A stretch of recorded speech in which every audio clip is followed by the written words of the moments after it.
you're still not working at Harley, right? right? So I was running a small, like a racing accessories business on the side that was helping to fund all of this, and so I had an option to go back to Harley, but I had really gotten caught up in this idea that I could build an American sport bike. Yeah. So even if I couldn't build a race bike, so I sat to myself and I said, I am not building anything for a race organization where they can hurt me again. I'm building street bikes. Okay. Then it's only up to the market, not up to the whim of whatever organization decides to change the rule. It's just, Fair point. Yeah. And so I said, but man, I made the chassis work. I know a lot about that kind of stuff.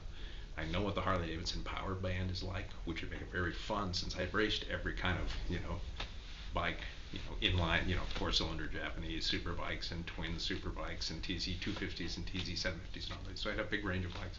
But twins are very nice to ride, very forgiving to ride. Yeah. I thought, boy, that's what nobody's ever made a really nice power band motorcycle with a Formula One type chassis. So for example, I had ridden the Ducatis and Superbike and done very well. I had the pole at Superbike at Sears Point one year for the AMA Superbike race. So I was in the front group with that bike.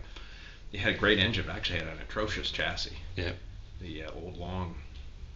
They were great for cruising, but if you Yes. really wanted to ride one fast at the front of the pack, they were flexy, floppy flyers with way too much head angle and everything. The thing that saved them was the engine. Right.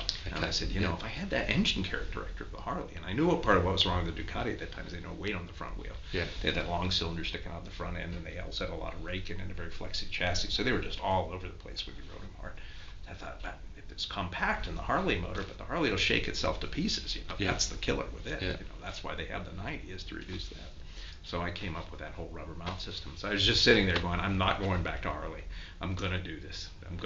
I'll make one and we'll see what happens. At least I won't be killed by a race organization again, And that's how it started. I built a prototype between September and December of '85 in a mad scramble from nothing but deciding to do it to have a running bike. So. And this is the first Battle Twin you're talking about? Yeah, the very first R1000 And now there prototype. was a Veta connection in there as well somewhere? Yeah, what wound up happening, actually, I wanted to do this, and pure fortuitousness was that I got a call from the guy who was the head of marketing, a veteran at that time, who called me up and said, I heard about the deal with your RW, and about the races, and oh boy, it's a terrible story, but I got an opportunity if you need a little money. I'm like, yeah, I need a little money. So he said, why don't you take one of your RW 750s, he said, and fix it up like a street bike, put lights on it and stuff. Yeah. And we'll call it a bike of the future, because I've got this spot for Vetter making our helmets, and they owned Bell helmets at that time, and Vetter leathers and a whole bunch of those things. Yeah. And he said, we want a fairing on it because we do our Vetter fairing, so we kind of like your bike, so a sport bike, a bike of the future, Rex Marcy was his name, and I sat and I thought about it, and I said, the bike of the future is not going to be a two-stroke. There's no way. He said, well, wow, maybe this is my chance. Hope so. So they gave me $6,000, and they thought I was just going to stick some headlights in an RW 750, but I took the money and designed all the rubber mount system, the whole isolation system that we have used up till today. We're using it on the XBs. And I didn't sleep much for about 3 months. I don't know if I slept at all.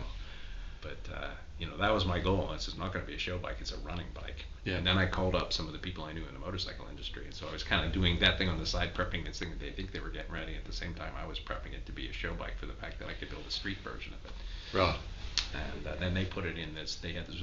What they had was a spot in the Great American Motorcycle Show, which was, that's now, I forget what they call it now, but it's what runs during the winter in the U.S. Yeah. From big city to big city. It's the big show where all the companies come. So they had this slot in it where they just wanted something that was a little more exciting than leathers and helmets hanging on the hooks. Yes. Yeah. Kind of a focal spot. Yeah. And they were going to have the oldest motorcycle in the world, a replica of the Daimler. Yep. Bone shaker, whatever you call that wooden thing. Yep. So they had a slot next to that, so they thought this was great. But that's the story of how the very first Buell. It's a pretty good story. So you built 50 of them? And after that happened, I had that one, and then I built 2 more race chassis for people. Okay. Yeah. But I hadn't built any really to sell, because what I realized was I didn't know how to get it to customers. Yeah. And so that was during '86.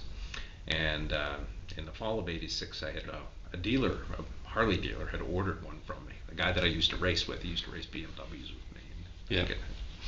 And he said, your problem. He says, I'm buying one from you because I'm a racer, but there's a lot of Harley dealers who might want one of these things. They don't really know you. He said, so he invited me to go on a cruise with him, Okay. a dealer cruise, Yeah. in the must have been in January of 1987 in the Caribbean. So Right. I went on the dealer cruise and started soliciting orders. And the good news is they didn't throw me off to the sharks. Instead, Von Beals found out about it and sat down with me and told me, said, you know what? Some of these dealers think this is a good idea. So why don't you stop wandering the hallways and make it official? I'll have Jeff Bluestein talk to you about selling you engines. He's a good guy. Yeah. Right. He could have put me off in Puerto Rico or something and said, find a new way home. Another short career, yes. Okay, so you built the 50 bikes. You got So what sort of we built 50 response to bikes them? From and sold them into the dealer network. And Yeah. Now, you almost tripped over there too because you had a bit of an engine supply problem at the very last of the run, I hear. yeah, actually, that was another reason. They had a secondary motivation for selling these engines, was that I had built it around the old XR1000 engine, which Yeah. they had built in '83 and '84. So by now it's '87. They built 3,000 of those bikes or something, but they had 50 engines left in the warehouse that they were going to sell to the dealers at whatever, some kind of a blowout price, junk them. Right.